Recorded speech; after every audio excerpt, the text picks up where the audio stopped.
This is chess, but it's water chess update. All the pieces turn into water pieces, they get special water abilities, and there's also a new feature, the ocean that surrounds the board, although more about it later. Let's take a look at the water pieces at first. Okay, so this is the water pawn, and this pawn has a water ability which allows you to spawn water on the squares the pawn can capture on. But what does this water actually do? Well, water is a thing that you can place on a square. It captures any piece that is on the square it is on. It also spreads to all adjacent squares horizontally and vertically, and after 3 turns in total, it disappears from the board. Alright, but coming back to the water pawn's ability, it's able to place our water on one of these squares, although if you do that your pawn will immediately vanish from the board, so there is a downside to using this ability. Okay, the water pawn is done. And now we can go on to the rest of the pieces, and this next one has a very strong ability, as it utilizes not water but boiling water. And so before I show you the actual ability, let me introduce you to boiling water. So, just like normal water could be placed on squares and captured pieces if there were any on those squares, the boiling water does the same, except there's one difference. And it's that boiling water doesn't spread to the squares orthogonally to it. It goes to the diagonal squares instead, and also besides that there's another difference between them. But about that later when you guys get to know the third placeable thing. Alright, but coming back to our new piece, we already know that it uses the boiling water, we just gotta figure out where and in what way it places that water, so let's do it. So, the knight ability can be used on these 4 squares, meaning it just spawns boiling water on whichever one of these squares you choose, but there is one twist to this ability, which is that it can only be used once for each knight, although there is also a twist to that, and that twist is the fact that every piece a knight takes equals 1 more ability uses for that knight. Nice. And the next piece actually uses the boiling water as well, although its ability is quite a lot weaker. You want to know why? Well, it's cause not only it has just 1 use per piece, the use count doesn't increase with the number of captures made by this piece. And also the actual ability is just worse because it just allows your piece to place boiling water on the square it's on and the runaway. That's pretty much it. Now I can see some use cases here, especially because it's a bishop, so it can run away quite easily, meaning it can, for example, fork 3 opponent pieces and get out of there quickly. But overall it's not the greatest of abilities, although don't worry as the next one is the exact opposite. Meet the water rook.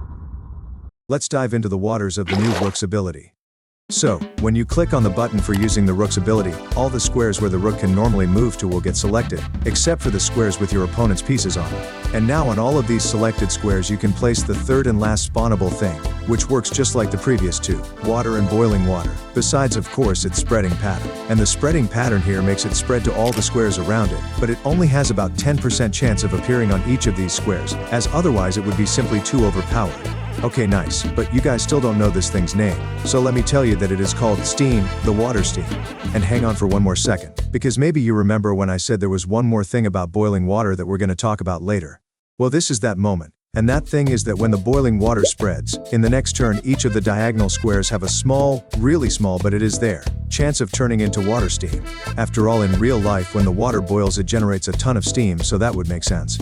Okay, now that we have all the 3 spawnables done, we can cover the last 2 water pieces, after which we'll go on to the ocean, tsunami, and all the rest of the stuff. And trust me, there's a ton of it. But anyways, this is the water queen, a piece with the most powerful abilities so far. It utilizes the steam, and you can place it 2 squares from it, in all direction around it. Take a look at how it looks on the board. It seems a bit too OP, doesn't it? Well, yeah, and because of that you can only use it 1 time, just like it is with some other pieces in the water chess update. Now you might think that the rook's ability is obviously stronger, but that is not all that true, because even though water rook has all those squares to place the steam on, it cannot place it directly on pieces, which the queen in this variant can do, and that's real strong. Alright, time for the last ability of this update, and what's interesting about this one is that it doesn't use any of the 3 things to spawn, and that is because I wanted the king's ability to help him with avoiding checkmate, and here's exactly how I achieved it. So for this ability I decided to make it change the king's movement, as that's pretty much the only thing we can make it do, and I thought it'd be a good idea to make it move kind of far to escape being checkmated. That being said, its ability allows him to slide on the board, meaning going 2 to 3 squares out in every direction. Alright guys, we are done with all the pieces. Now let's go on about the ocean, which surrounds our whole board. It gives you the ability to form a tsunami, which will greatly worsen your opponent's situation. And most importantly, it contains ships, meaning you can now have naval battles in chess, plus these ships are able to interfere in what happens on the board, so stay tuned. First we're going to talk about the tsunami mechanic though, and the tsunami is an extra ability that each player can use once a game, and it's essentially a big wave you can use to attack your opponent's pieces. You can spawn it on the sides on the 2 squares in the middle of the board, these ones right here to be exact. After being spawned, the Tsunami spreads further into the board one square at a time until it reaches all these squares. But wait, isn't that a bit too much? I mean, if this Tsunami captured all the pieces from all these squares, the game wouldn't have any sense, although luckily that isn't the case, because instead of capturing, Tsunami confuses all the pieces it reached. And you're probably wondering, what does confusing chess pieces mean? So let me explain. So, especially for water chess, I made it so the pieces can just get confused, which essentially means they get weaker for the next turns, although how exactly do they get weaker I'll explain later. First we gotta finish up the Tsunami explanation.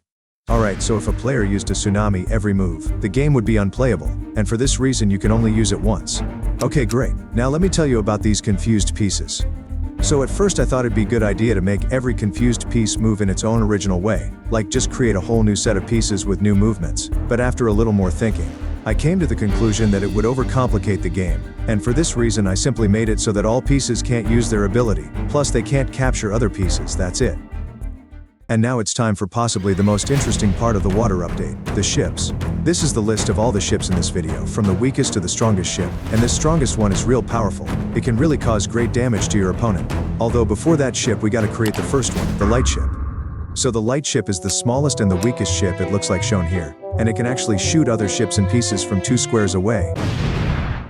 And now you're probably wondering what happens when you shoot a piece or a ship, and so let me tell you that when it shoots at another ship, then that ship doesn't just sink immediately.